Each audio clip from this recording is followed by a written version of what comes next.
Okay, so our next guest, our next speaker is Anquinette Sarfo. Everybody knows her as Q, of course. Many of us welcomed her into our homes for many years. She was the Channel 2 Fox News newscaster in the morning. I watched her for years. I felt like she was a friend before I even knew her.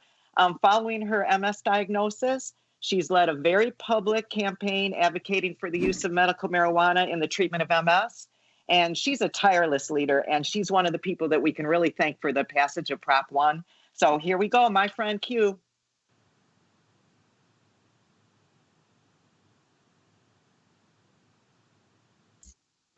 Unmute your mic, Q. Okay, here we go.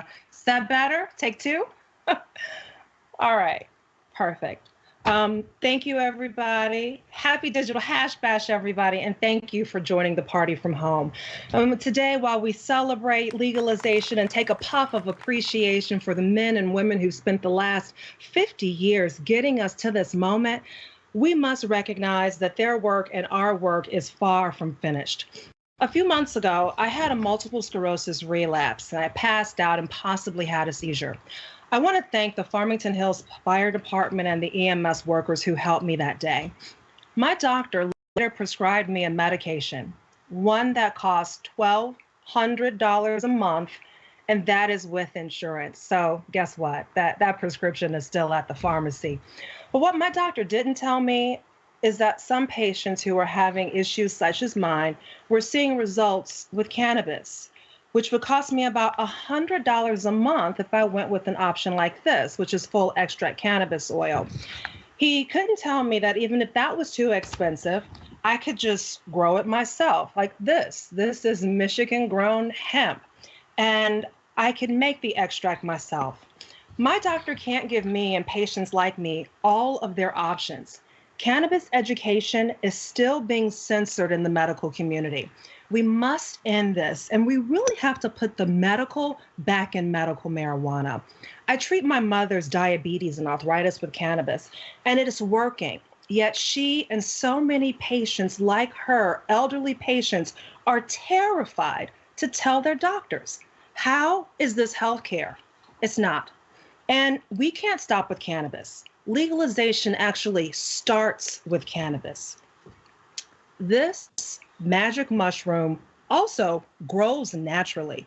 Cultures have used them safely for centuries. Researchers have been studying them for conditions like depression, Alzheimer's disease, and addiction for decades, but they remain illegal. Why? It is time for us to decriminalize nature.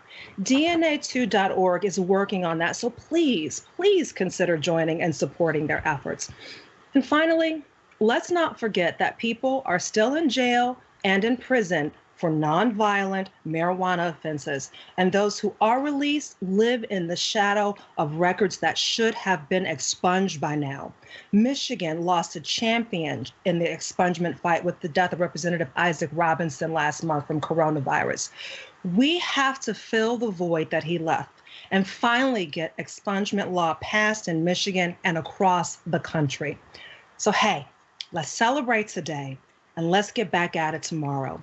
You can always find me on social media at Channel Q, and I'm really looking forward to letting you guys know about something I'm unveiling on 420. So I hope to see you then, and until then, let me grab my puff. Puff, puff, don't pass. Stay safe by staying at home, and I'll see you soon. Back to you guys, the Hash Bash crew, and thank you so much for doing this. This is fun, and the parking is so much better. Right. Oh, that's so awesome, Q. Thank you. I wish there was thunderous applause. You deserve it. Yes. Oh, thank you. Hey, Rick, why don't you tee up our next speaker? Next year, this will be 10 times as big. Post your photos. Next thing, if you got a joint, now's the time to pull it out.